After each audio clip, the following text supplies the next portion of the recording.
When most people hear the word creator, they immediately go to a vlogger pointing the camera at their own face and talking about their day. But that's leaving out a massive part of the community, which is the photographers and the editors. Tech reviewers will often say that the best phone for content creation is going to be the one with the largest sensor, but that's missing the point entirely. A camera sensor is useless if the whole workflow is miserable. Today I'm putting the Z Flip 7 and the Pixel 10 Pro Fold head to head to show you that the best phone for content creation is not just about the spec sheet, it's also about the form factor.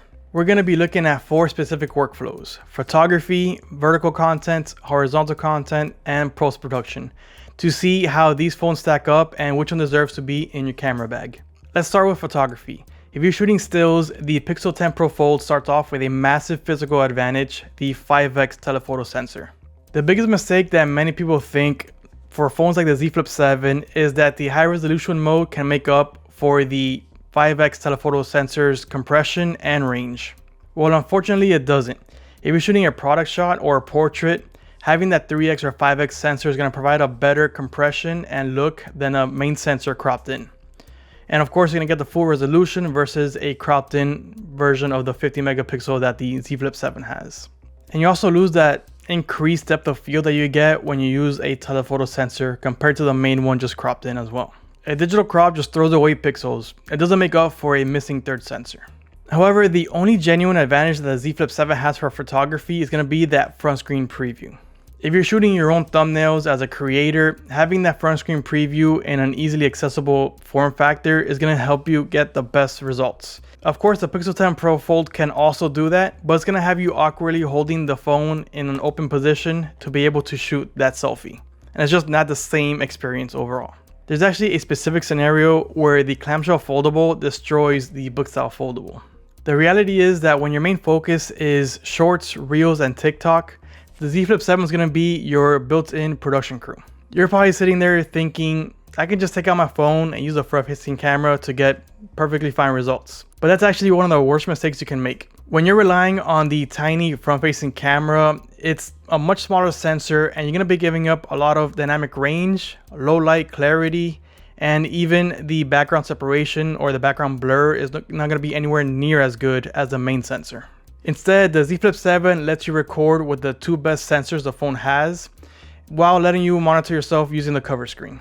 But it's the physical hardware that makes it a true vertical machine. When you try to vlog with a heavy slab phone or even heavier folding phone, a book style foldable, your hand's gonna get tired and cramp up much quicker than on a light clamshell foldable.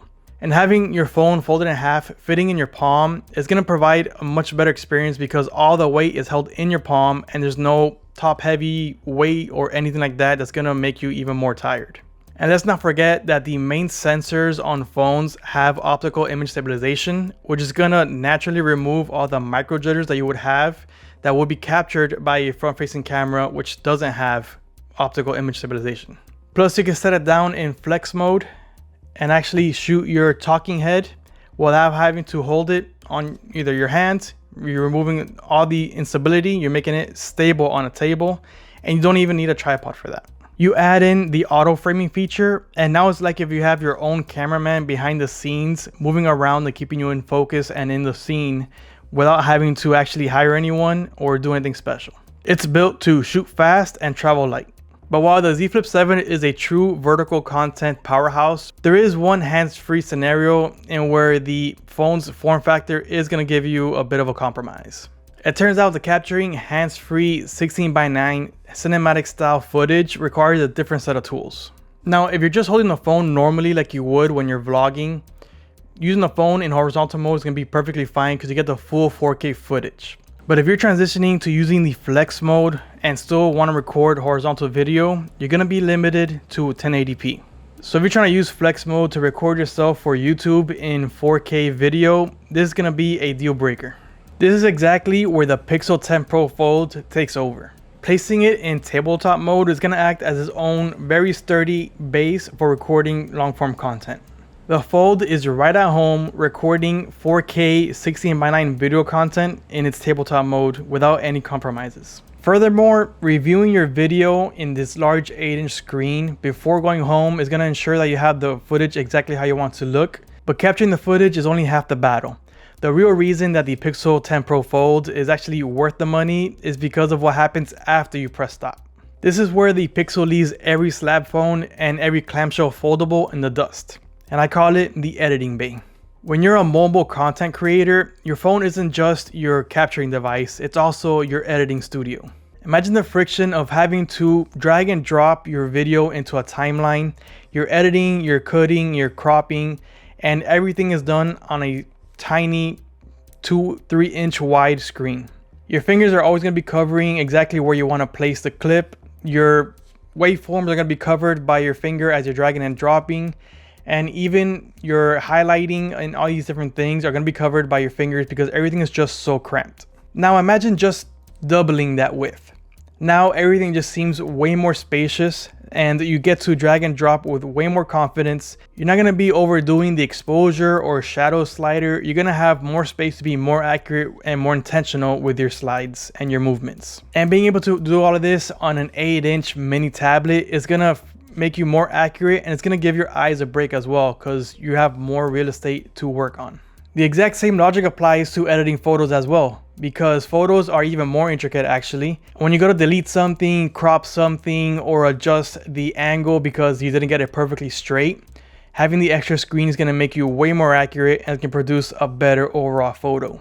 It completely removes the friction you have when editing on normal phones and gets you closer to what editing on a tablet feels like. At the end of the day, you have to choose your workflow. There is no single device that's the best for all creators out there, but some phones are objectively going to do better in some scenarios versus others. When your goal is to shoot vertical content or be handheld vlogging and telling everyone about your day, the Z Flip 7 is going to be a great phone, a powerhouse in terms of that type of content. You're going to be traveling light and it's going to feel like you're not carrying anything extra. But if your main focus is going to be on horizontal 4K video or taking photos and even editing and planning and doing all of the post-production stuff, then the Pixel 10 Pro Fold is going to be a way better option. It's basically an entire production studio from recording to the final product all in your pocket. So I just noticed that I forgot to record my outro, so well, thank you all for watching. If you do have a phone that you think is the best for creators or which one you just would prefer to use as a creator, let me know in the comments, and if you want to expand on why you think that way, go ahead and do that, and I think it'll be a fun conversation. All right, I'll see you in the next one.